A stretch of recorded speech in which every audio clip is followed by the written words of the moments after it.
Look at this beautiful lake we have behind us. Welcome back to another video, guys. I'm up here in my favorite place in Michigan. I have a very clear lake behind me, and we are gonna go underwater and do some scuba diving with some bass today. I'm going to take this old, very janky 24-inch ice fishing rod with 4-pound test and a tiny little swim bait and dive down like 15 to 20 feet and try to catch these fish that are sitting down there. Now this is gonna be a little challenging because the surface temp of this body of water is about like 59 to 60 degrees, but when you're 15 feet down, it is far colder than that. I need a super thick 7mm wetsuit. I need a hood, like boots, gloves. I need the whole getup. It's not exactly ideal scuba diving conditions, but we're gonna make it work. I've done this in the past before and it was incredible just to see how these fish reacted to me and the lures underwater. We're just gonna dive right in.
Okay, well, I just got done with both of my dives. I look mega dusty. Let me change this around a little bit. Well, this is gonna be a perfect tripod right here. So that was extremely fun. I will never, ever, ever get tired of scuba diving with these fish, getting down in their world and seeing everything. It's amazing just how aggressive smallmouth can be on their beds. Almost every single fish charged me when I went down there. Whew. Wow. I can hear again now that I don't have this big ass thing around my head. So overall, that was successful. We succeeded at catching fish underwater. However, there were two mini fails. The one fish I lost was huge. That was at least a 5-pound smallmouth. That would have been an epic fish to catch while scuba diving underwater. And number two, the very first one, was trying to corral him and the freaking line broke off. But he didn't keep the swim bait in his mouth. I lost so many of those fish on the hook set because that's 4-pound ice fishing line and a super noodly rod. And it's a pretty large hook. It's difficult to get a good hook set in. Let me show you this. So with this such light line, I'm not breaking off on them because the rod is an absolute noodle. There's no power in the hook set coming from the rod or the line, especially when you're going through water where everything is, there's like a delay in everything when you're underwater. Believe it or not, this water is not very clear at all right now. There's a bad algae bloom. This water is usually far clearer than it is right now, but it's still very clear, obviously. I don't know how much more I'm going to be fishing underwater. I think both myself and Zach are getting a little impatient and just want to catch some fish. We're not in shallow water. We were in, those beds were in like 16, 17 foot of water.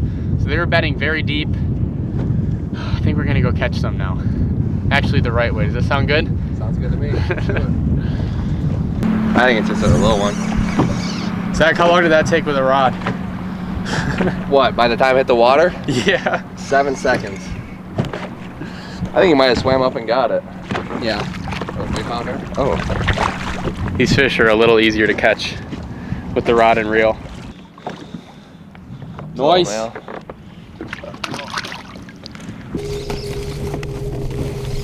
that's a fucking nice one, dude. Is it a good one? 4-pounder. whoa. That's bigger than that. It's a kite. Yeah, let's put this down. Want me to lip him? This guy's coming in from regular rod and reel. Can you get him on the drop shot? Yeah. Come here, buddy. We just want to let you go back. I'm not grabbing this guy again.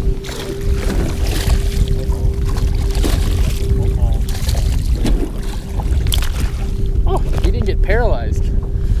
Usually they just get paralyzed when you do that. You only grab by the belly. I know. Box him. Little chartreuse drop shot. They don't like it. So Zach and Daryl have been catching some nice fish on a drop shot. Shocker. That's always a good choice when bed fishing, so I'm going to go to one also. Got 3 different baits. I don't know which one I'm going to use. I got like a natural minnow right there, black little worm, and then these brown goby baits. The most challenging part of bed fishing for smallmouth, since they oftentimes bed so deep, is just getting an accurate cast. It's easy to throw in a bed when it's in 3 to 4 feet of water and know that your jig or whatever you're using landed on that bed. But when you're in 16 feet of water, that bait is going to pendulum a bit as it falls, and it's kind of difficult to get the bait on the bed accurately every time. That's when something like tungsten drop shot weights are really helpful, because it'll tell you if you're on gravel, where that bed is made, stuff like that. Got him. Wow, I can catch him off a bed. I can do it. Dude, this is heavy.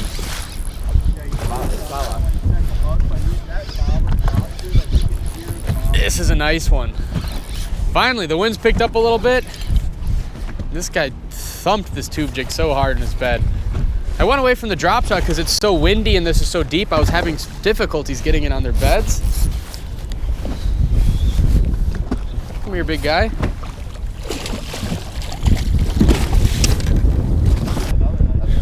Yeah, that's a nice fish right there.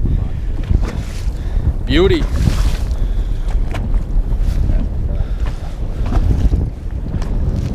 Yeah, he hit that tube jig really hard. Nice 4-pound fish right there. The colors on these fish are just so pretty. I will never get tired of these fish. Thank you, fish. Okay. There, I got another. You proud of me? Yeah, you need to go home, don't you, bud? No, I'm just dreading this drive as much as I can. How far is it home to Detroit? Yeah. Thank you, fish.